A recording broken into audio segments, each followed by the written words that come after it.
A escada é uma construção que serve para fazer um deslocamento vertical. Nem sempre é assim, mas tem um jeito de facilitar tudo isso. Elevador? Não.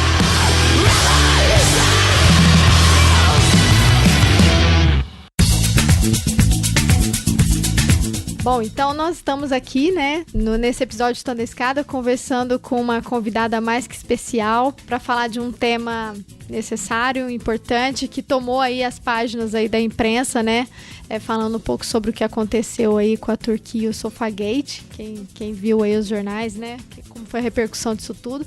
Mas a gente está aqui com a Monique Sorachevski para falar com a gente sobre o que aconteceu, o que a gente pode tirar a partir daí, como que está a condução da política doméstica pelo Erdogan. Prazer, Monique, ter você aqui novamente com a gente no Chutando. Muito obrigada por você topar bater esse papo com a gente. É uma honra ter você aqui. Eu que agradeço por mais esse convite. Vamos aí. Carol tá aqui também, e dessa vez como entrevistada, porque eu vou fazer muita pergunta pra ela sobre a União Europeia. E aí, Carol, tá animada? Tô animada com o papo, é sempre bom, né? Como eu sempre falo, eu gosto de estudar a Europa pra poder fugir um pouco da nossa realidade aqui. E vai ser um prazer conversar com a Monique e a gente fazer uma dobradinha União Europeia-Turquia. Não vai dar pra falar de Brexit, mas eu tô feliz mesmo assim, então vai ser um prazer. Monique, então se puder contar um pouquinho o que você tem feito desde a nossa última conversa. A Carol tá falando que eu puxei a capivara aqui da Monique, mas você agora mudou a instituição, né? Você tá trabalhando no Instituto Brasileiro de Direito Público. Você falar um pouquinho pra gente como tem sido o seu trabalho no IDB, como estão as pesquisas no grupo de estudos do GEPOM, enfim, como anda aí a sua movimentada vida acadêmica, conta pra gente. Então, Débora, eu tenho uma vida a minha vida acadêmica ela é um pouco diferente, digamos assim, né, depois eu fiz, né, enfim, cheguei ao pós-doutorado na FGV, lecionei na FGV, lecionei na ECM, né, na Escola de Comando do Estado-Maior do Exército. Depois eu trabalhei 2 anos no SEBRE, como coordenadora acadêmica de projetos, e estava gostando muito desse trabalho, né, no Think Tank, mas eu já estava sentindo que eu tinha dedicado, né, feito um doutorado na Turquia, estudado história do Império Otomano, tinha ficado longe do meu marido e do meu filho, né, por tanto tempo, e eu achava que eu tinha que continuar trabalhando com esses temas, já que não era o tema principal do SEBRE. Eu, no comecinho do ano passado, eu criei 2 grupos de estudos aqui em casa, né, eu comprei uma mesa grande, a biblioteca, e aí divulguei na internet e comecei com 2 grupos, vamos estudar a história do Império Otomano, 6 meses, né, enfim. E aí veio a pandemia, eu falei, tá, então vou converter os 2 grupos para online. E aí um amigo meu falou, ai, Monique, poxa, 6 meses não é muito longo, por que você não converte em cursos menores, né?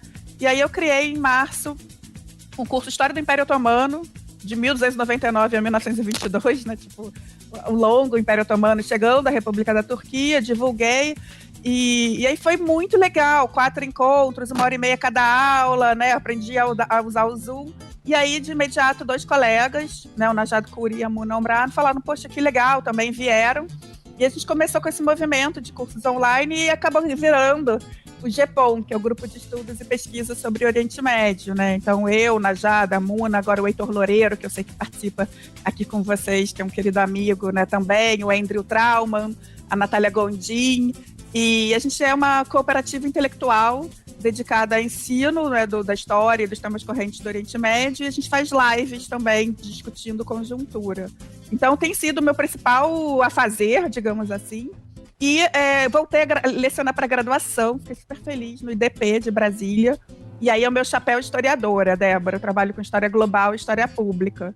Então eu lecionei para o mestrado e doutorado um curso sobre o Brasil e a história global. E agora tem um curso que se chama História para o século XXI, em que a gente está discutindo sobretudo Yuval Noah Harari, esse escritor israelense que pensa fora da caixa. Então essa sou eu na fila do pão em abril de 2021.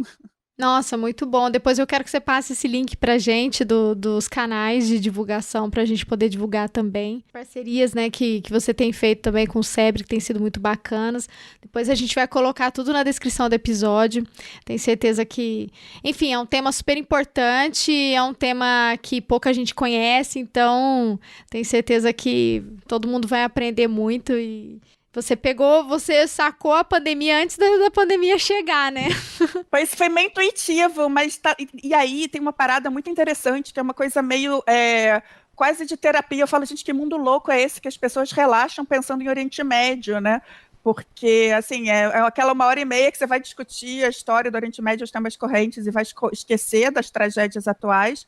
E aí a gente acaba criando o hábito de abrir a sala também meia hora mais cedo, e aí ficam pessoas do mundo todo, do Brasil todo. Tem gente no Sudão, na China, em vários lugares do Brasil.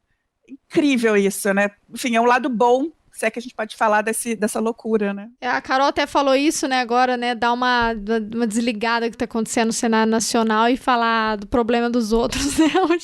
A gente sempre resolve, né? O problema dos outros a gente sempre resolve, né? Aquela amiga que te liga, fala, nossa, tô desesperada. Você fala, cara, faz isso, aquilo, dá um pé na bunda do cara, faz isso, passa, né? Pronto, né? Em 10 segundos você já resolveu o divórcio, ali, a guarda dos filhos, enfim. Então é muito fácil, né? Assim, falar sobre os outros é sempre mais agradável e mais fácil também. E aí, bom, eu tava comentando no início, né, sobre o que aconteceu nas semanas anteriores aí. Deixa eu confirmar a data específica aí do que rolou. Foi ali na primeira semana de abril, dia 6 de abril, né? Nós tivemos aí um novo capítulo aí da exclusão das mulheres na política de forma mais do que evidente. E eu queria saber a opinião de vocês também, de vocês duas, o que vocês acharam, né? Porque, bom, para quem não acompanhou, né, a presidente da Comissão Europeia foi participar de uma reunião de chefes de Estado, né, um encontro oficial com o presidente da Turquia, o Erdogan, e junto com o presidente do Conselho Europeu. E quando ela chegou, não tinha um lugar para ela se sentar, né? E aí ela ficou, evidentemente, constrangida, mas ela arrumou um canto no sofá lá e ficou sentada e participou da reunião. E aí muita gente, né? Enfim, muitas pessoas na imprensa levantando essa questão do constrangimento, mas também, por outro lado, as questões envolvendo a tensão dentro da União Europeia, né? De qual que é o papel da Comissão dela, né? Enquanto presidente da Comissão Europeia, e do Charles, como fala, Carol? Charles Michel, vou portuguesar aqui o nome dele, que foi o presidente do Conselho Europeu, né? Que ele foi muito criticado. No vídeo ele faz cara de paisagem, né? Como quem não quer, não é nada com ele. E outros levantaram também, aí eu vou querer levantar a bola para a Monique também, de que a Úrsula aconteceu isso também como uma retaliação por conta das críticas que ela havia feito com relação à Turquia dias antes do evento, né? Principalmente envolvendo a questão das mulheres. O que vocês acharam do Sofagate? Então, são várias questões, né? Primeiro, essa situação bastante constrangedora, né, dela e do Charles Michel chegarem lá e só ter uma cadeira que ele, né, se sentou. É até interessante que o Charles Michel e o Erdogan estão sem máscara, né? E a Ursula von der Leyen, né, e o Çavuşoğlu, que é o chanceler da Turquia, estavam de máscara. Quer dizer, primeiro o Charles Michel sentar, né, muitos criticaram isso, né, porque talvez o papel importante dele era, né, o he for she, digamos assim, mínimo que se esperava da União Europeia, né, em termos simbólicos ali era isso, e ela, no final das contas, ter se restringido e aceito, sentado no sofá. Então você tem várias questões simbólicas ali, né, quer dizer, em que medida, obviamente ela ficou constrangida, ela fez algum sinal ali, mas não divulgou aquilo, indica a importância que a Turquia tem, né, então, você tem, e a fala dela, depois eu até entrei no Twitter dela, né, a fala tem toda uma agenda, né, enfim, em relação à questão de taxação, as questões da União Europeia, mas a Turquia tem refugiados no seu território, né, então aquela narrativa antiga da Turquia de bridge, você conversa com o turco 2 minutos, eles falam, we are the bridge, a gente é a ponte, né, aí mostra a ponte que corta Istambul entre o lado europeu e asiático, né, entre produtores e consumidores de petróleo, entre Islã e cristianismo, né? Mas, no final das contas, o papel importante, aí específico para a União Europeia, que o governo Erdogan tem, é de um muro, né? De reter no seu território os refugiados. Então, eu fico imaginando ali, por um lado, né? Quer dizer, é uma situação de que, né, uma política bastante treinada chegou a esse cargo, né? Obviamente, houve ali um insulto, mas o primeiro movimento e depois eles até falaram, ela não reagiu porque ela queria lidar com a consistência, né, e tudo mais, mas acho que o primeiro interessante olhar, né, enfim, com todos os problemas que a Turquia tem, ela tem um papel importante, né? Depois, o Çavuşoğlu, o chanceler turco, ele foi reagir e falou, olha, na realidade teve lá o encontro que eles chamam do protocolo, e já tinha sido indicado que ia ser alguma coisa assim, dando a entender que, na realidade, o que aconteceu foi um jogo de poder entre o Charles Michel e ela, né, como se fosse os turcos, coitados, ficaram ali, né, enfim, jogou a bola. Então, assim, a gente nunca sabe, né, a realidade. Mas eu acho, a primeira coisa que eu acho importante de frisar, né, a importância que a Turquia tem, né, com todos os problemas, né, para a União Europeia, e, por outro lado, o jogo ao contrário, né, o Recep Tayyip Erdogan, que vai se reinventando aí, né, eu brinco que hoje é o wannabe Sultão Khalifa, né, foi primeiro-ministro, presidente, está cada vez mais, enfim, resistindo, né, e cada vez mais autoritário, acho que o termo é esse, mas ele se reinventou politicamente com uma aliança muito forte com os nacionalistas, né, da extrema-direita, e ele se sustenta também com um grupo islâmico que cada vez mais vem tendo uma agenda de gênero, né, falando, uma narrativa que, inclusive, que essas questões de gênero têm a ver com normalizar a agenda LGBT, né, então, assim, aí depois a gente pode falar mais sobre a Convenção de Istambul, né, e esse caso. Então, tem uma simbologia ali também, né, para o público interno. Eu acho que é interessante olhar o interno e o externo. Claro. E depois eu falo uma coisa da Úrsula que eu acho curioso, mas... agora eu tô curiosa.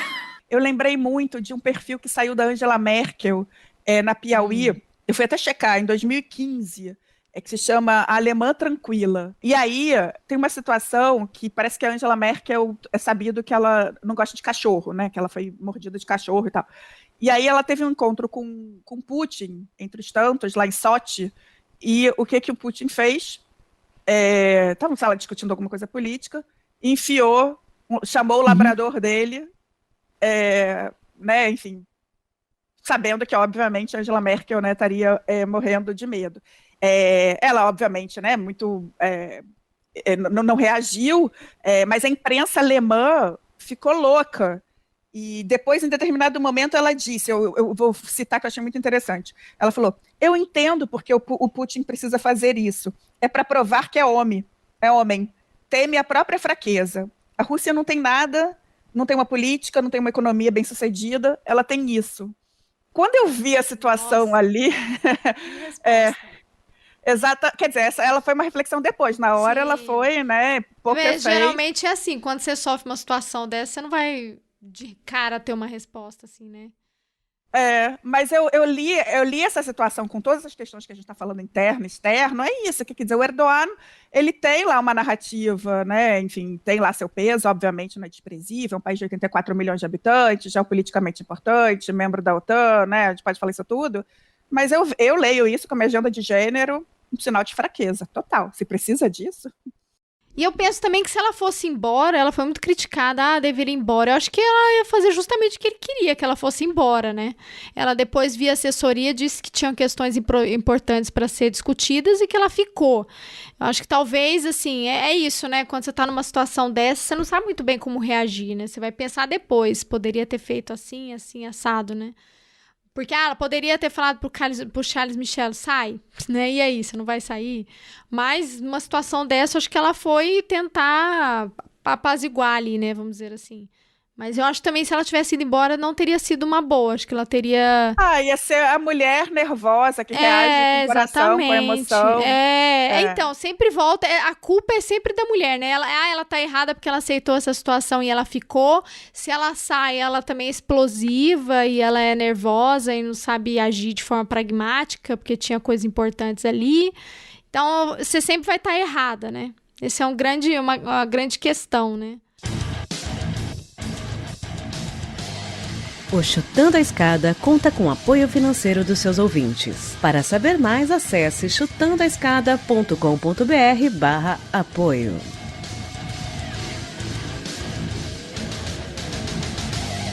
E aí, Carol, o que você achou? Bom, primeiro que, né, a situação se configurou no mínimo como um assédio moral, né?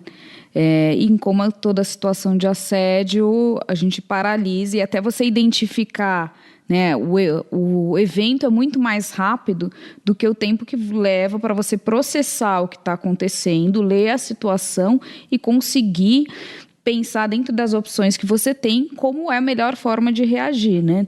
É isso, se ela ficou, ela foi submissa, se ela saísse, ela ia ser histérica, nunca ia ser visto como ela se impôs, né? Nós, mulheres, talvez a gente fizesse essa leitura e falasse, olha, ela se recusou a ser colocada nesse lugar, né?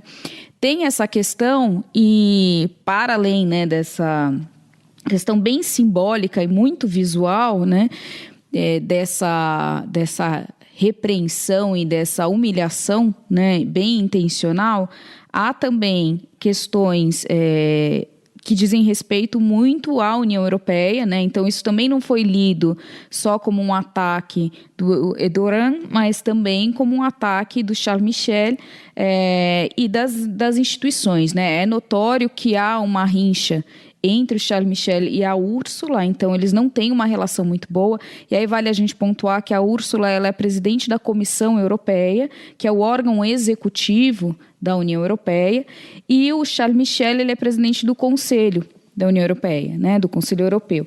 E aí entrou numa discussão protocolar, que eles representariam em situações onde o chefe de Estado precisa estar presente, quem faz essa representação é o presidente, então, do Conselho. Então, assim, ele teria essa prerrogativa sobre ela do ponto de vista protocolar, mas aí há uma discussão também interna, que isso é para matérias que entram numa agenda de defesa, onde a União Europeia tem pouquíssima competência, né? Sobre todas as outras áreas, aí a prerrogativa é da comissão. Então tem uma discussão interna aí, inclusive de base jurídica, já que tudo é norma, né? Eles são um país, o continente de criar normas para qualquer coisa.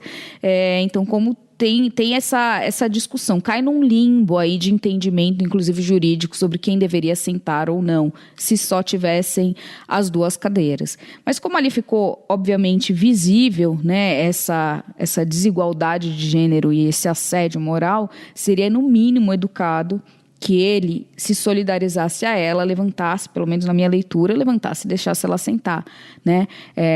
Então, e que isso não aconteceu, né? Ele ficou com aquela cara de pastel dele, olhando para a situação, e ela lá no sofá, naquela posição. Então tem essa questão interna que não é bem resolvida, né? A Úrsula, inclusive, falou depois internamente, isso repercutiu muito mal na União Europeia, e ela falou, inclusive, que isso não se repetiria, e falou isso para o Charles Michel, né? Então, assim, na próxima você não vai fazer isso, né? Então isso esquentou mais ainda os ânimos entre as instituições.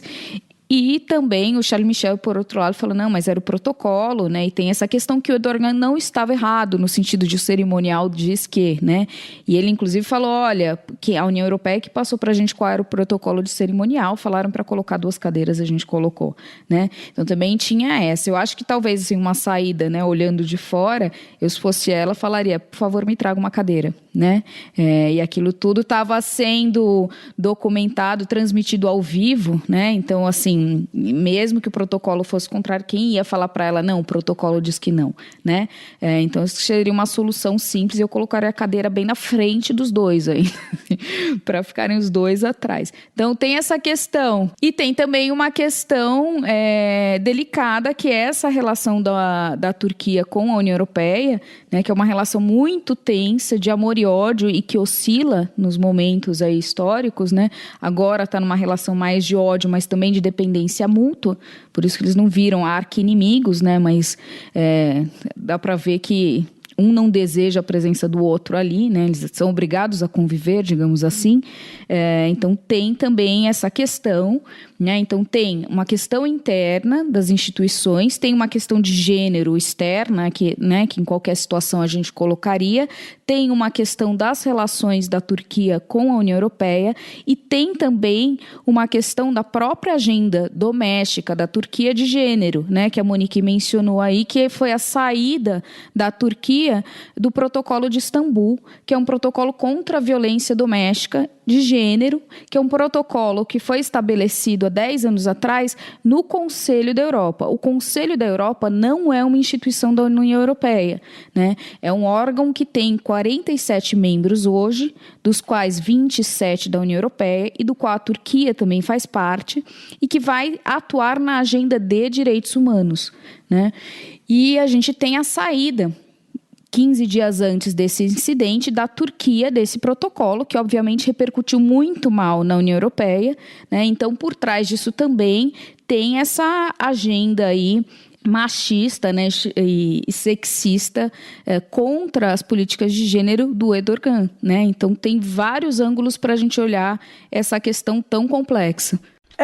Eu acho interessante ressaltar a coisa da Convenção de Istambul, quer dizer, a Carolina já trouxe aí, né, esse pano de fundo. Primeiro que se chama Convenção de Istambul, né, a cidade mais importante da Turquia, sempre lembro que não é a capital, né, desde 1923, que a capital é Ankara, onde eu morei, Ankara, que a gente fala em português, quer dizer, a Convenção de Istambul, a Turquia, quer dizer, leva o nome, né, enfim, dessa cidade, a ideia é justamente proteger as mulheres contra a violência doméstica, sobretudo, né, ser mais exigente, com punição, né? Então é uma agenda que sempre foi muito importante dentro da Turquia, e o próprio Erdogan, aí, na primeira roupagem dele ainda, né, como primeiro-ministro, chamou muita atenção, né? Enfim, foi ratificado inclusive pelo parlamento. Eu não entendo muito essas questões atuais, mas muitas pessoas estão falando que agora essa retirada dele, né, esse decreto, né, anulando a ratificação, enfim, tem parlamentares turcos falando que isso não é legal, mas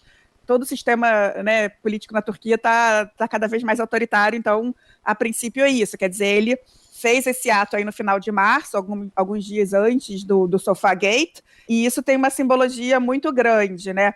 Por um lado, isso, quer dizer, como ele se reinventou politicamente. Quando ele chegou ao poder no primeiro momento, ele sempre teve, né, um apoio, né, de pessoas mais conservadoras da Anatólia, mas ele teve um apoio curdo, ele teve um apoio do movimento Gülen.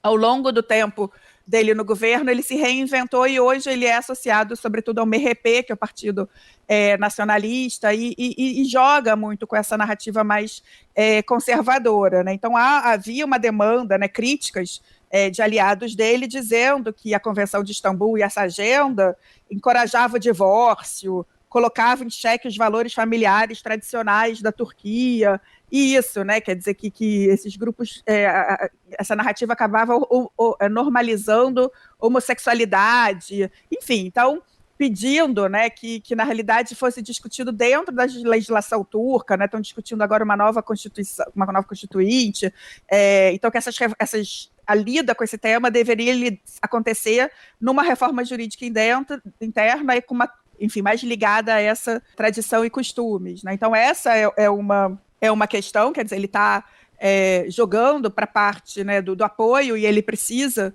desse apoio, né? Ele é um ser político que impressiona, né? Eu não sou fã pessoal dele, né, mas impressiona como ele é um animal político que vai achando, né, novos aliados, mas por outro lado é bastante temeroso, né?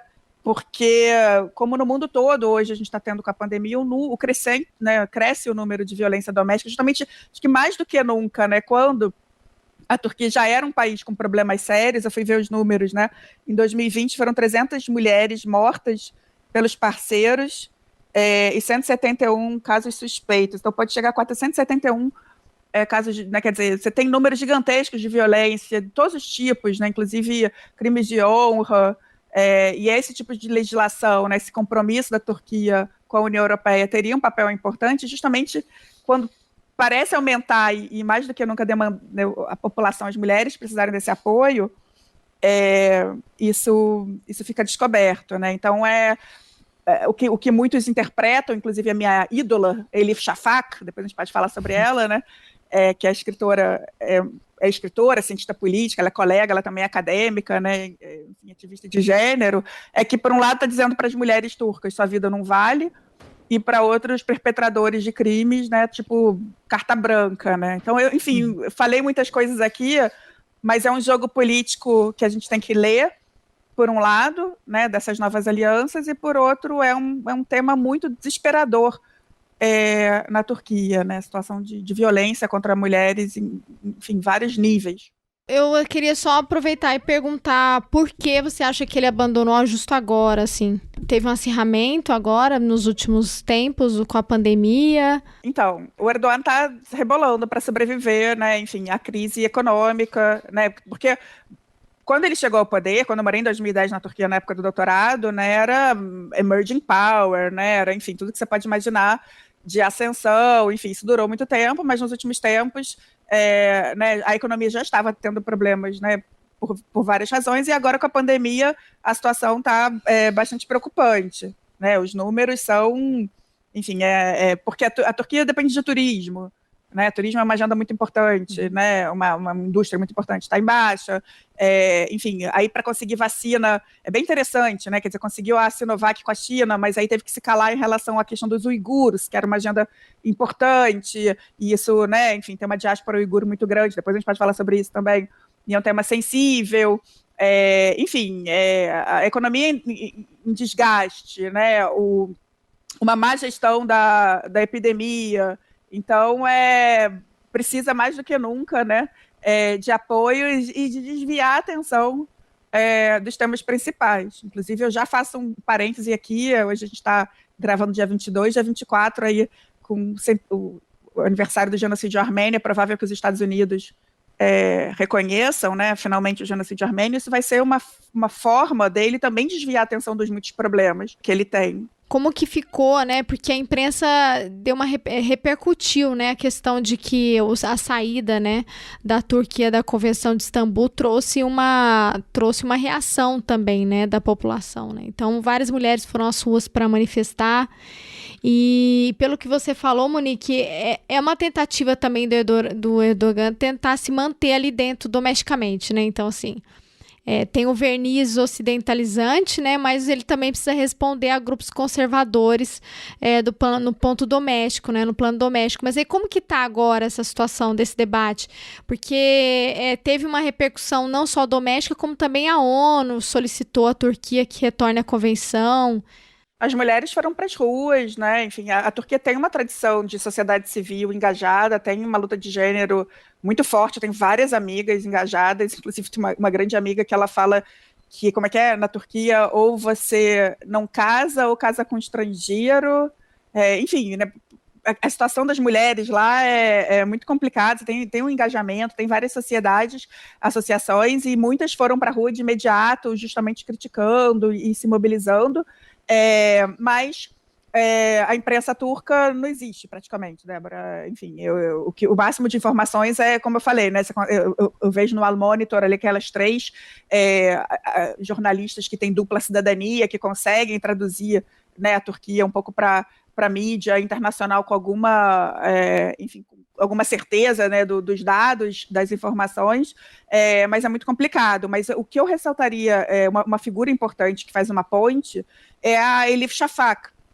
Não sei se vocês conhecem, né? Eu falo que é o Orhan Pamuk de saia, mas eu acho que eu gosto mais dela do que do Pamuk, embora o Pamuk seja um cara muito importante na minha vida. Ela é, enfim, escritora turca premiadíssima, os TED Talks dela são maravilhosos, ela tem doutorado em ciência política, é professora também, ela está radicada em Londres, né? Ela foi, por causa do livro dela, Bastarda de Istambul, ela foi processada, né, por causa do genocídio armênio, e a Elif, ela tem uma plataforma muito grande, ela acabou de dar uma entrevista para Angelina Jolie, na revista Time. Então, assim, o que a gente vê um pouco para fora de turcas falando, porque também é muito fechado esse espaço, entendeu? Elas foram para as ruas, aí a gente viu a mídia repercutindo aqui e ali, mas, né, não tanto, Sim, eu acho, quanto... pontual, né? Exatamente.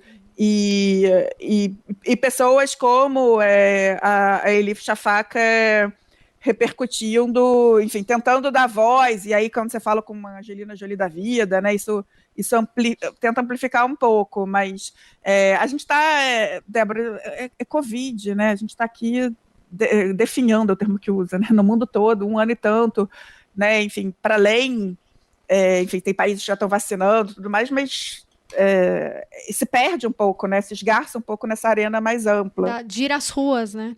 E aí, nesses momentos também de crise, que é quando os direitos das mulheres são os primeiros a serem deixados de lado, né? Porque o Erdogan assinou a convenção já com a ideia de uma nova Turquia, né? Pelo menos ele tentou passar essa impressão, né? Lá atrás, quando ele assinou o tratado, né? E aí agora, a gente estava lendo na imprensa, eu estava lendo, é assustador, assim, a semelhança que a gente tem com o debate de ideologia de gênero, né? Porque é o ministro da saúde, da família, né? Então, assim, a família enquanto o bastião da sociedade, né? E a discussão do movimento LGBT, como que isso vai prejudicar a sociedade turca, e aí veio todos os argumentos, né? Para sair da convenção, assim. Então, existe também esse movimento, assim, ultraconservador, que não é só dali, né? Mas que a gente percebe também esse crescimento, né? Da extrema-direita, né? Desses movimentos ultraconservadores, né?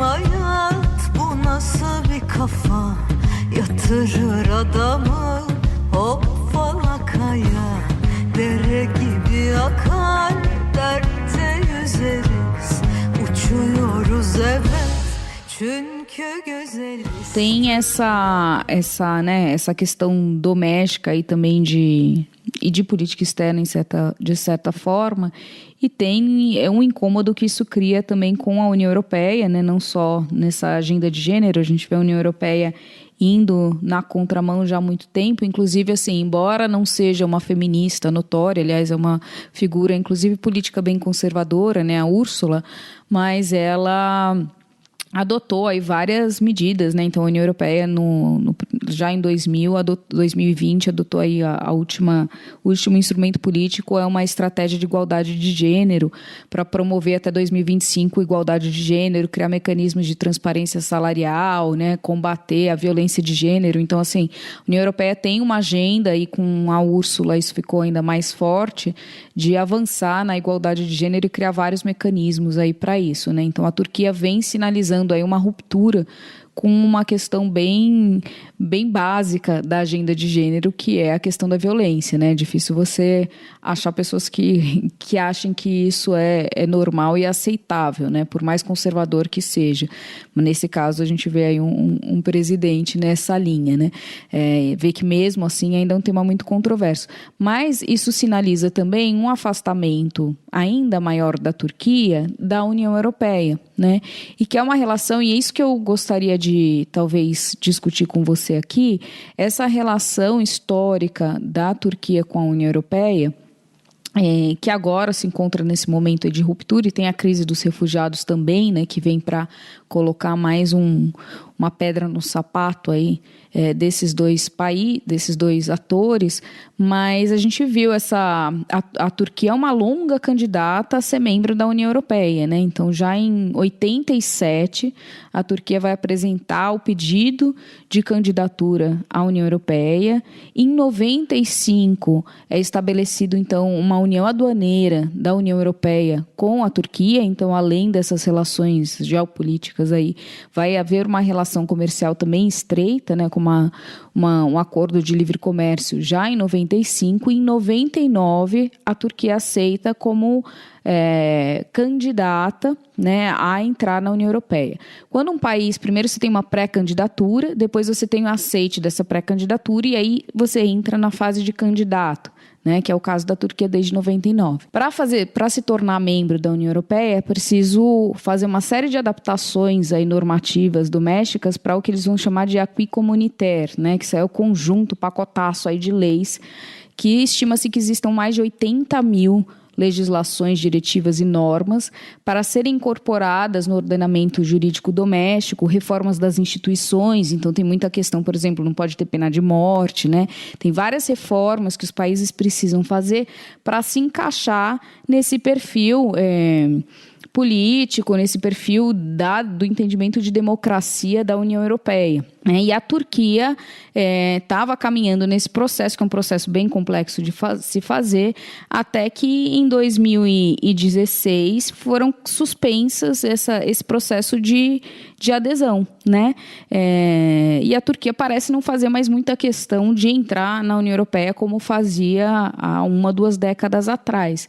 Então, eu queria ouvir do seu lado aí, de expert da Turquia, qual é a perspectiva da Turquia e por que essa relação de amor e ódio, agora mais ódio do que amor, com a União Europeia, e o que significava fazer parte da União Europeia, onde isso entrava num modelo de governo, de Estado turco, né, na década de 90 e no início dos anos 2000, e por que hoje uma inversão completa e esse desinteresse? Então, vou tentar ser resumida, mas eu já ressalto que eu tenho a sorte de ser grande amiga das maiores autoridades sobre Turquia e União Europeia. A professora Aylin Güney, hoje está na Yaşar University, estava na Bilkent, é uma das maiores autoridades na Turquia nesse tópico. A Helena Lazaro, que está trabalhando para a União Europeia, a Paula Sambrin, que acho que vocês conversaram também, da PUC. Então, assim, tem vários pesquisadores trabalhando com esse tema. Eu sou uma estudiosa do Império Otomano e, como eu morei na Turquia, acompanho as questões atuais. Então, só um toque de humildade. O que eu acho importante de frisar é que, sim, quer dizer, você tem com a Turquia, né, quer dizer, ela tem, o passado otomano é muito importante da gente ter em mente, né, o Império Otomano ocupou, né, dominou parte dos Balcãs, né, em determinado momento mesmo parte da Europa Central, então você tem um passado, e parte ainda da República da Turquia hoje é em território europeu, você tem uma diáspora importantíssima, turca na Alemanha, nos países da Escandinávia. Então, né, faz parte da história e da identidade, mesmo da República da Turquia, sobretudo com a Atatürk, né, que cria uma narrativa nacional, secular, moderna, né, voltada para a Europa. A Turquia é alvo do Plano Marshall, entra para a OTAN e sempre aplicou, né, teve um papel importante aí de interesse na Europa, né, quando ela ainda estava se formando essas ideias aí proto, né, antes da União Europeia. Então, isso é um ponto importante de ter em mente. Quando a gente tem o fim da Guerra Fria, sobretudo, aí a coisa vai se institucionalizando, e a Carolina já fez esse histórico. E o que é interessante de levar em consideração é que durante boa parte, né, desse tempo, quem governou a Turquia foi o CHP, o partido derivado do Atatürk. Mas a economia, a situação política estava tão complicada que quando chega o AKP, o Partido Justiça e Desenvolvimento do Erdogan, né, em 2002, que é um partido, o Erdogan fala que ele não é islamista, que ele é conservador democrático, né? Enfim, tem lá um nome bonitinho, mas uma das agendas do AKP era justamente a União Europeia, né? Era justamente, olha só, é sim possível ser, né, conservador democrático, né, valores islâmicos e tudo mais, e aplicar para a União Europeia e inclusive fazer uma política externa mais global, digamos assim. Ele teve muito próximo dele, nos anos iniciais, o Ahmet Davutoglu, que era chamado de Kissinger turco, né, que vai ter, né, eles vão criar um ministério da União Europeia, vai continuar tendo relações próximas com os Estados Unidos, mas vai ampliar, né, um pouco nessa vibe que a gente teve a declaração de Teherã, até, né, uma aproximação com o Brasil. Então, você tem enfim, todo o aparato, digamos assim, eu lembro enfim, os capítulos que vinham, né, de Bruxelas, né, Carolina, essas demandas, discussões internas, e de fato, mesmo pessoas conservadoras na Turquia falando, não, é importante, isso eles entendiam como uma agenda muito positiva. Eles tinham um ressentimento, por exemplo, dos gregos, né, que, enfim, é uma história complexa que eles têm, que, né, se chegava na fronteira ali, tríplice fronteira de Edirne, que é Bulgária, Grécia e Turquia, os gregos botavam uma bandeira gigantona da União Europeia falando, vocês não são, né, enfim, tipo, e a Turquia querendo, almejando, de fato, a União Europeia, mas aí foram várias questões, crises internas da União Europeia, em específico a crise da Grécia, né, que eles viram que, né, enfim, talvez não seja tão charmoso assim, tensões históricas, né, com o Chipre, né? A Turquia tem a questão do norte do Chipre, o Chipre é da União Europeia e já embarreirava, situação tensa com a Grécia, e agora mais do que nunca por causa do Mediterrâneo Oriental, com a França, né, várias razões, entre elas a diáspora armênia, né, que tem um papel importante. Então você tinha essas questões já, né, enfim, gerando alguns debates. Eu acho importante frisar, enfim, 2016, as revoltas de Gezi Park, né, quando tem essas revoltas na Turquia, e a União Europeia reclama muito, né, da reação do governo Erdogan, 2013, perdão. 2016, você falou que é de fato quando para, né, Carolina? Em 2013, quando tem as revoltas de Gezi Park, né, que a população vai para as ruas, não é, a gente falava que bateu aqui com as jornadas de junho, né, não é pelos 20 centavos, não é por Gezi Park, era por tudo. O Erdogan, em determinado momento, quando ele foi criticado, sobretudo pela União Europeia, ele falou, se continuarem assim, eu vou para a Organização da Cooperação de Xangai.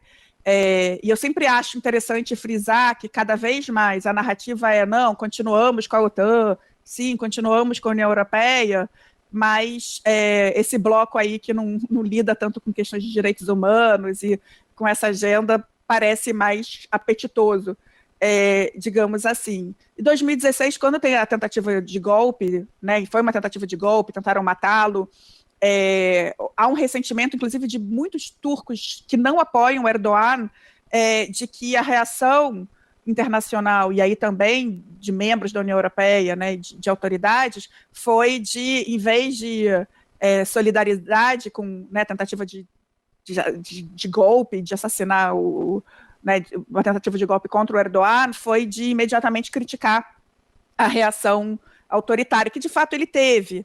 Então isso tudo vai num acumulado, né, em que cada vez mais a gente vê a Turquia se aproximando e com interesse crescente. Eu, por acaso, estava na China em 2019, quando o Erdogan foi lá encontrar o Xi Jinping e calou, né, a boca sobre o tema que para ele era sensível da questão dos uigures. Então, assim, uma tentativa de se aproximar, em especial, né, com outras organizações, digamos assim, e com isso que a gente já falou de tensões com a União Europeia, Carolina, e tem uma tensão muito crescente que a gente não falou aqui, que é justamente no Mediterrâneo Oriental em relação à descoberta de gás ali no Mediterrâneo Oriental. Então eles estão com umas tensões muito grandes com a Grécia e a França do lado da Grécia. Então, assim, né, uma longa história curta, crescentemente, ok, continua oficialmente, você tem dentro do o Çavuşoğlu, inclusive o chanceler, é um cara ligado a esses temas, né, da União Europeia e tudo mais, né, precisa, enfim, tem relações umbilicais em termos econômicos, em termos de população, como a gente falou, né, enfim, econômicos de uma maneira geral, mas vem cada vez mais olhando. Ele fala especificamente da Organização da Cooperação de Xangai para outras articulações. A data, desculpa, foi em 2018 que foi suspenso, né? Já tinha uma revisão disso aí em 2016, e aí em 2018 o Conselho resolveu suspender, né? E para esse capítulo recente aí de 2021, dessas relações tensas, tem mais um evento que é o acordo de 2016 que foi firmado, né, no final de 2015, entrou em vigor em 2016, com relação aos refugiados, né, que é um acordo absolutamente imoral, inclusive, né, se a gente for pensar nessa perspectiva, mas quando a União Europeia está enfrentando aquela crise dos refugiados enormes, né, onde hoje a gente já tem mais de 4 milhões aí de pessoas refugiadas da Síria, e a Turquia com mais de 2,5 milhões desses refugiados, né, nos seus os campos, e as pessoas tentando atravessar para chegar na União Europeia. A gente tem a Alemanha, principalmente de Merkel, acolhendo esses refugiados imigrantes, e aí uma tensão grande também com o Orbán, né, que manda erguer, inclusive, cercas e não deixar os refugiados entrarem no seu território, rompendo aí várias convenções da União Europeia, uma agenda que ele ainda faz hoje, né, e que ainda tem sido um ponto também de tensão e de e de não consenso aí dentro da agenda da política europeia, mas nessa época, o que a União Europeia faz, né? Por que é imoral? Para não ficar recebendo todos esses refugiados que ela não sabia o que fazer com eles ali dentro, ela faz um esquema com a Turquia, onde ela ia pagar a Turquia para reter os refugiados nos campos de refugiados, nos acampamentos na Turquia, né? E ela se compromete aí a pagar um valor de 6 bilhões de euros para poder reter esses refugiados. Talvez se ela colocasse esse dinheiro para apoiar a sociedade civil na Síria, seria um pouco mais útil, né? Mas ela dá esse dinheiro para o governo da Turquia e em dois pagamentos, né? A primeira é para projetos, então, com esses refugiados, que vence agora na metade, em julho de 2021, né? E aí depois seria a segunda fatia aí desse pagamento para ter projetos até 2025. Então a União Europeia compra um passe livre aí e fala, olha, você segura essa bucha, né? A gente se livra do problema, que são os refugiados, e a gente paga pelos refugiados, paga para vocês segurarem os refugiados aí. Tem um esquema também que a União Europeia ia falar que a cada refugiado que os turcos segurassem, a União Europeia ia depois fazer o processo de admissão, né, desses refugiados, mas isso não acontece na mesma proporção. E o que aconteceu no início desse ano? O Erdogan veio falando que a União Europeia não mandou esse dinheiro todo, que é mentira, né? E que ele não ia mais manter esse acordo, que teoricamente vigora até 2025, que ia abrir as portas para os refugiados entrarem livremente na União Europeia, né? Então também tem essa crise dos refugiados aí que está uma panela de pressão, né? É muito bom que você lembrou isso. Na realidade, a questão dos refugiados acaba sendo uma cartada, que eu falei que a Turquia é ponte e é muro. Isso que você contou em 2016, né, desse acordo e tudo mais, só aconteceu porque o Erdogan encheu o saco em 2015 e abriu a fronteira. Na realidade, quando eu fui à Turquia em 2013, 14 e 15. É impressionante, Carolina, o impacto dos refugiados. São 4 milhões, você falou 2 milhões e meio, não? São 4 milhões, em grande medida, mulheres, né, e muitas crianças, você viu em Istambul, né, pedintes. O que a própria, enfim, teve uma questão interna de falar, olha, a gente está segurando esses refugiados durante um tempo, né, enfim, até com a sociedade civil turca, né? A Turquia tem um histórico de receber refugiados, inclusive judeus, se mobilizando, e ninguém está ajudando, né? E aí, enfim, ele abriu a fronteira ali. A gente viu o que aconteceu em 2015, a morte do menino curdo, né? O Alan Kurdi, na praia de Bodrum, virou um ícone, né? Porque eu sempre me perguntava, por que essas pessoas estão se jogando no mar se pega um voo da Pegasus, pega 50 euros, né? Porque aí você tem já a União Europeia com uma série de regras, né? Que se um avião, né, uma companhia aérea leva alguém, tem que repatriar. Então, por isso aqueles desesperos. Então, em certa medida, isso tudo que você falou em 2016 só aconteceu porque em 2015 o Erdogan, de fato, cumpriu, né, ele teria dito, né, preciso de ajuda, e é óbvio, né, que com várias questões, e não recebeu. E agora, em que medida ele está usando isso de novo, né? E aí ele percebeu que isso, né, é um poder que ele tem em relação à União Europeia. Então, eu falo que tinha uma frase do Atatürk, né, que ele falava paz em casa, paz no mundo, né? Cara, muito bonito isso nos anos do Atatürk, ele faleceu em 38, né? Não tem jeito, a Turquia, ela tá ali, ela é realmente uma ponte ou um muro, né? Agora a questão dos estreitos, né, que passa pelo meio da cidade de Istambul, uma cidade que passa, né, Ásia e Europa, ela tem um impacto muito grande nessa questão toda, mas muito bom que você trouxe a agenda dos refugiados, que é certamente um outro tópico, né, e muito importante. Eu ia aproveitar também para perguntar para vocês sobre a questão da intervenção militar da Turquia na Síria também, né? Quando em outubro de 2019 a Turquia lançou aquela operação no norte da Síria e a União Europeia se colocou contra, né, contrária, implementou sanções. Como que está a relação com relação a isso também? Posso dizer para a Turquia, o norte da Síria é uma questão de política interna para eles, né? Porque eles entendem que são grupos aliados ao PKK, que é um grupo que eles entendem como terrorista. Isso para eles é um ponto que, inclusive, colocou em questão a relação com os Estados Unidos, né? Porque os curdos no norte da Síria foram essenciais para vencer o Estado Islâmico.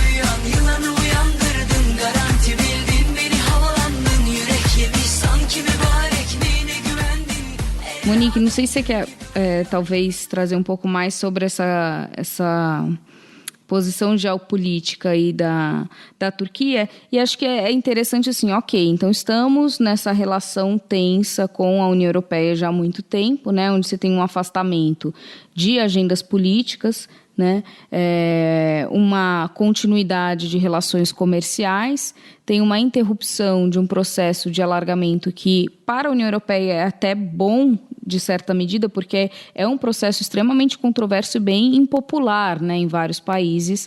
Inclusive, na campanha do Brexit, se utilizou essa acessão essa adesão da Turquia como um dos motivos para se justificar e se defender um Brexit, né? Falava, os turcos estão chegando, tinha essa publicidade que circulava na mídia, né? Eles são 75 milhões, você quer os turcos aqui no Reino Unido? 84 milhões. Agora 84, eles no anúncio era 75 ou 76, mas tem essa questão, né? Que se a Turquia entrar eventualmente na União Europeia, ela vai ser o país mais populoso e com um crescimento demográfico mais acelerado do que os demais, né? Então ela vai tomar o lugar aí, inclusive nas instituições ela vai ter o maior número de votos, né? Então não é só um país entrando, é um país que vai sacudir completamente essa balança de poder dentro da União Europeia. Tem uma questão também de ter uma maioria muçulmana, né? E a União Europeia vai ter países que são fundamentalmente cristãos, né? Ortodoxos em as suas várias, mas são cristãos, então tem uma questão cultural aí em choque, né? Então, assim, para a União Europeia é muito controversa essa entrada também, né? E é difícil você vender, né? Para a população essa entrada. Então, até que é interessante, digamos, para os políticos que isso esteja congelado, que eles tenham desculpas ou bons argumentos para suspender essa entrada. Mas aí sobra o quê para a Turquia, né? Como que ela está colocada em termos de alianças nessa política global? Então, eu acho isso muito interessante, né? A Turquia agora em 2023 vai comemorar 100 anos, né, da República. E essas datas redondas, né, enfim, são períodos de você repensar. Então, quando você teve a Atatürk, né, criando a República da Turquia de 23 a 38, é importante isso que você falou, 99% da população é muçulmana. O Império Otomano, eu adoro falar, é multiétnico, multireligioso, multilinguístico, né? Mas os gregos teve troca de população, os armênios têm um negócio que é proibido chamar de genocídio, os judeus eram minoria. Então, enfim, quando termina o Império e nasce a República da Turquia, ela vai ter 99% da população muçulmana, mas uma narrativa moderna, secular, enfim, ocidentalizante com o Atatürk, né? Depois que Atatürk morre, você tem ali os militares como guardiões, um pouco dessa imagem, então essa narrativa muito forte dos kemalistas, mas uma parte da população bastante ressentida, né, justamente porque impuseram uma secularização, impuseram uma cultura que não era deles, né? O meu amado Orhan Pamuk mostra isso muito bem na literatura dele. Quando o Erdogan chega ao poder, né, em 2002, hoje ele já passou o Atatürk. Né, ele já está, enfim, já passou os 15 anos de poder. Eu estou falando isso porque eu acho que ele está moldando, né, junto com esses jogos políticos, o que seria, né, essa nova Turquia que vai, enfim, celebrar seus 100 anos.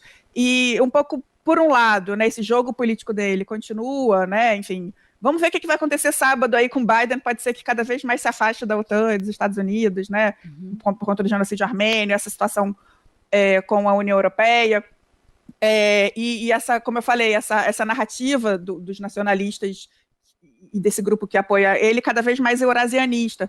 Então a gente está vendo na República da Turquia, em certa medida, enfim, seja por conta das questões de fora, mas um questionamento interno em função até da própria sobrevivência política do Erdogan, né? Ele chegou com uma narrativa, né, que parecia sim ser possível, ser islâmico, democrático, moderno e tudo mais, quando na realidade hoje enfim, cada vez mais, né, um país autocrático a gente não sabe muito bem, né, qual aliança vai prevalecer. E eu acho interessante quando a gente olha para o Oriente Médio, que é mais a minha praia, eu sempre destaco a gente tem 3 eixos hoje, né, no Oriente Médio. Então você tem o eixo que a gente chama de crescente xiita, né, o Irã, com seus aliados, né, enfim, a forma como se articulou com o Iraque, com a Síria, com o Hezbollah. Você tem um eixo que a gente pode chamar de anti-Irã, né, que é Israel, Arábia Saudita, os países do Golfo, o Egito do Sisi, e tem um terceiro eixo na região que a gente pode identificar como islâmico sunita, que é justamente a Turquia com a Irmandade Muçulmana. Eu acho essa agenda interessante, enfim, esse panorama global que vocês me perguntaram, né? Então, assim, é uma crise existencial, oficialmente continua jogando em todos os tabuleiros, mas na prática, enfim, está jogando mal em todos os tabuleiros, até porque internamente não está entregando a economia, e a economia é estúpido, né? E internamente a população está sentindo que, enfim, está sendo cada vez mais distraído, né? Muitas agendas externas são para distrair dos problemas, né, de trabalho, de emprego, de economia e tudo mais.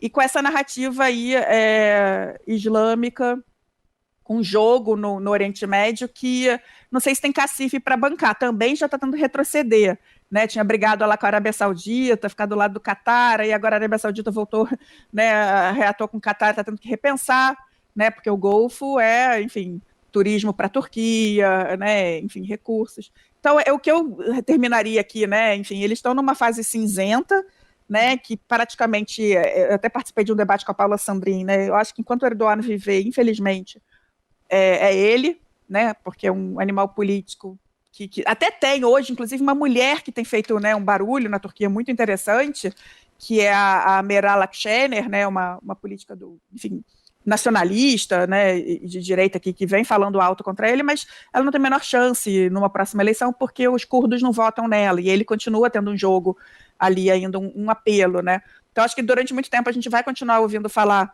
no Erdogan, né, repensando essa Turquia para o centenário, né, da República, cada vez mais autoritária internamente, né, enfim, a gente viu aqui, começou falando da questão de gênero, né, mas colegas acadêmicos, né, uma tristeza, jornalistas choram, enfim, está difícil, né, a situação, e apesar de oficialmente estar nessas instituições aí, né, aplicando, cada vez mais focada para a Eurásia, Organização da Cooperação de Xangai, China, eu iria por aí.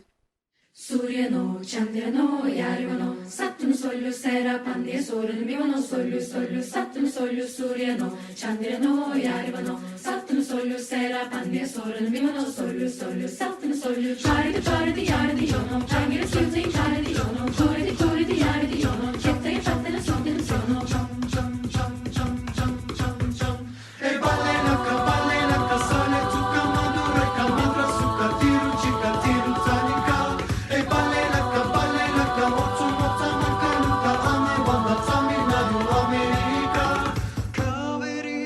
Agora eu vou dar uma informação que eu achei meio chocante quando eu entrei, né? Fui procurar sobre o protocolo de Istambul e a Convenção de Istambul, que é de 2011, né? E aí você vai ter dos 47 membros do Conselho da Europa, um dos países que nunca ratificou, assinou, mas não ratificou a Convenção é o Reino Unido.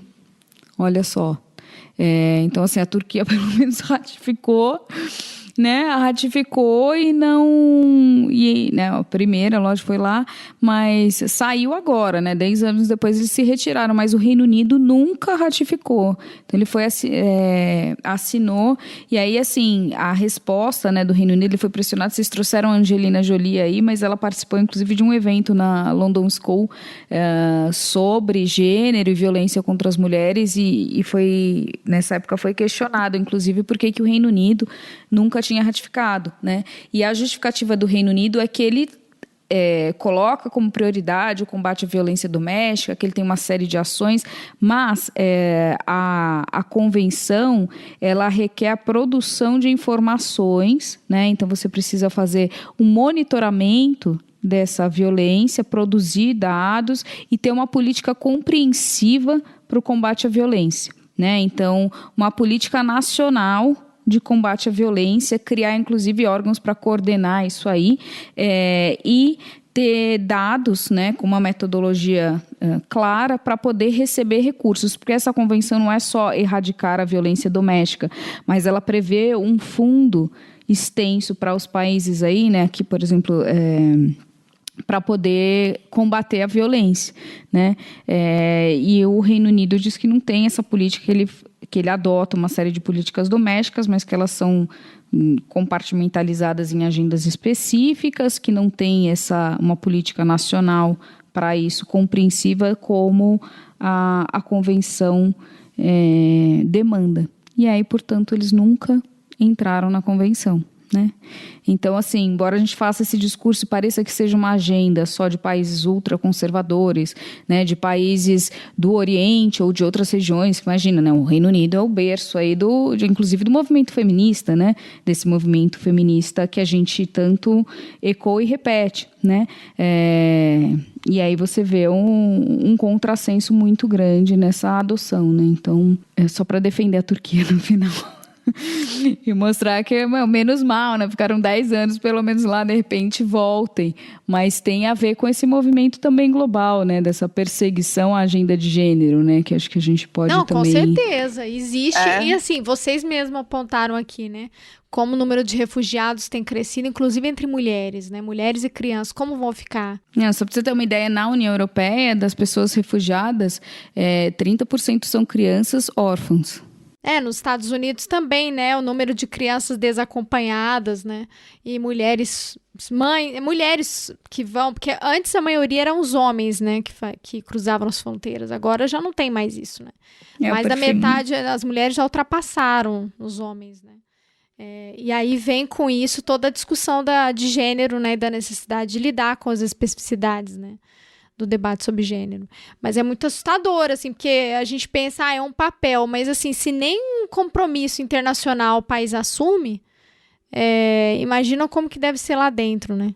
Porque, tá certo, tudo bem, você colocou o contexto do Reino Unido não assinar, mas existe um acesso à informação, uma transparência do que acontece ali muito maior, né? Inclusive, teve recentemente aquele debate do assassinato daquela moça, né? Lá, que gerou muitas críticas, né? Um debate geral, assim, porque o agressor era um policial, né? Teve uma repercussão grande também porque as mulheres foram protestar, né, violando todas as regras de restrição e de isolamento social, né? Então teve uma repressão policial a esses protestos em função de violarem as regras de Covid, né? E é muito que a gente também discute, né, nesse momento, que acho que dá para a gente caminhando para um fim, mas falando sobre a importância dos movimentos sociais e o quanto isso tem se perdido, né, inclusive nessa agenda de gênero, com a pandemia, né, o quanto a gente debate em paralelo também, por exemplo, do governo agora, né, a necessidade de ir para as ruas com tanta violência, tanta aberração, né, sendo colocada, tanto autoritarismo, onde a gente só consegue se manifestar na internet, né, então a pandemia tem dado margem a um autoritarismo crescente, a um conservadorismo sem uma oposição de rua, né? Exatamente. E acho que na Turquia também, né? A gente vê esses protestos das mulheres aí que foram às ruas, né? Quando houve essa retirada do protocolo, mas também, muito provavelmente, bem isolado, né? Então, agora esses governos têm a carta branca aí para fazer o que quiser. Muito perigoso, né? É um retrocesso muito grande, né? Agora, eu acho importante isso que você falou, quer dizer, vocês trouxeram a Inglaterra e tudo mais, né? O Nicholas Kristof, né, que é o articulista do New York Times que eu mais gosto, ele fala que o grande tema do século XXI é gênero, né? Não adianta.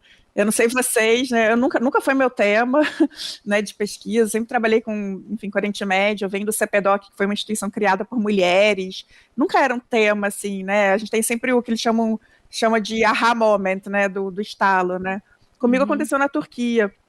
E foi engraçado, porque eu já era casada com filho e fui morar, né? Passei 6 meses estudando na Turquia e... Primeiro aqui no Brasil, né? As pessoas, como assim? Você vai deixar seu marido, seu filho? Tipo, você vê o quão, né, é problemático. E quando eu cheguei na Turquia, todo mundo fala assim, seu marido deixou você vir?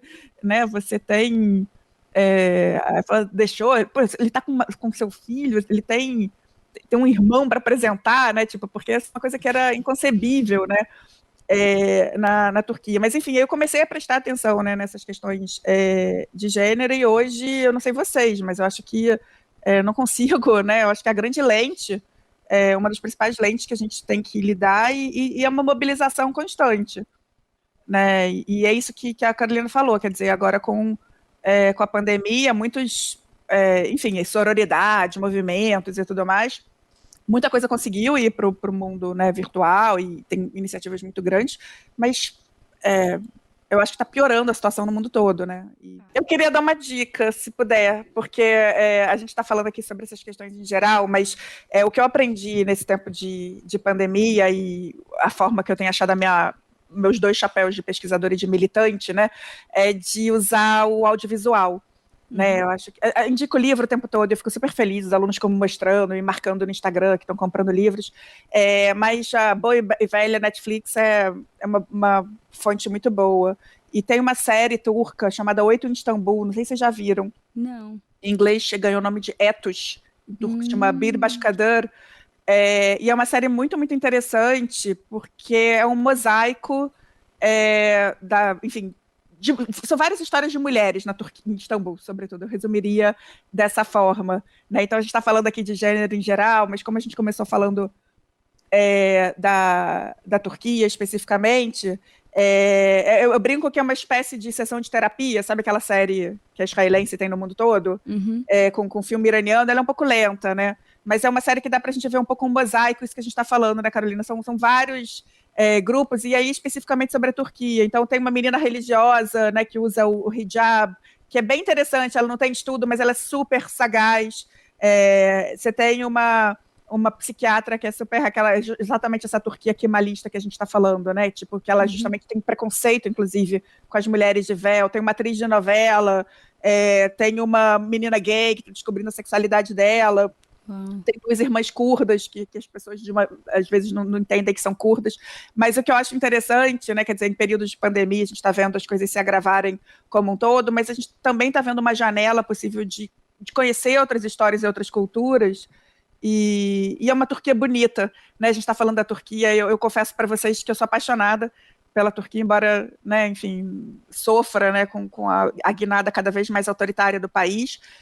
Enfim, sou apaixonada pela história otomana, sou apaixonada pela capacidade acadêmica da Turquia, fiquei muito impressionada, né, com o meu tempo lá e com as minhas relações, e é um dos países que mais exporta séries e novelas hoje, né? Então fica só a dica aí para trazer uma pegada mais otimista nesse momento complicado, no sentido da gente ver, primeiro, a excelência, né, das novelas, das séries turcas, né, e segundo, pensar essa complexidade das várias mulheres, né, especificamente da Turquia, e aí a gente vê um pouquinho também de Istambul, que é, na minha opinião, a cidade mais linda do mundo. E a Turquia tem isso, né? Assim, ela, como você falou, é uma ponte, um muro, mas ela também vai ser, inclusive geograficamente, essa divisão, né? Ali você tem o Bósforos, então de um lado você vai ter a Europa e de um outro lado você tem a Ásia, né? E é uma divisão bem notória, né? Quando você caminha pelos 2 lados, você vê que um lado é bem mais ocidente, um outro mais oriente Eu discordo. Médio, né? Você acha que não? O lado asiático é mais europeu e o lado europeu é mais asiático. Isso que é fascinante, porque o lado europeu é tudo verde, o pessoal vegano, o lado asiático, o lado europeu é uma zona. Eu brinco que os paulistas voltam de Istambul falando que o trânsito de São Paulo é bacana, porque é uma coisa horrorosa, assim, o trânsito, poluição.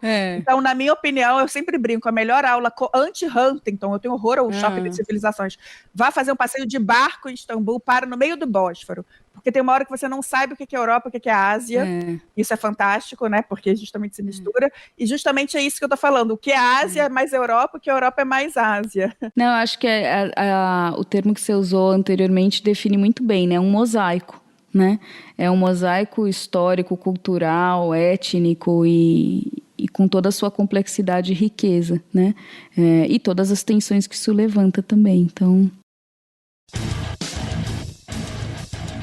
Você acabou de ouvir mais um episódio do Chutando a Escada. Para apoiar, acesse chutandoaescada.com.br/apoio.